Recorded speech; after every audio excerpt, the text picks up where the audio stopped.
መዝሙር 17 አቤቱ ጉልበቴ ሆይ እወድሃለሁ። እግዚአብሔር ዓለቴ፣ አምባዬ፣ መድኃኒቴ፣ አምላኬ በእርሱም የምተማመንበት ረዳቴ፣ መታመኛዬና የድኅነቴ ቀንድ መጠጊያዬም ነው። ምስጋና የሚገባውን እግዚአብሔርን እጠራለሁ፣ ከጠላቶቼም እድናለሁ። እግዚአብሔር ሕያው ነው፣ አምላኬም ቡሩክ ነው። የመድኃኒቴም አምላክ ከፍ ከፍ ይበል።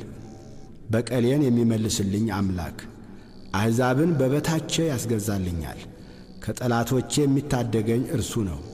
በእኔም ላይ ከቆሙ ከፍ ከፍ ታደርገኛለህ፣ ከግፈኛ ሰው ታድነኛለህ። አቤቱ ስለዚህ በአሕዛብ ዘንድ አመሰግንሃለሁ፣ ለስምህም እዘምራለሁ። የንጉሡን መድኃኒት ታላቅ ያደርጋል፣ ቸርነቱንም ለቀባው ለዳዊትና ለዘሩ ለዘላለም ይሰጣል።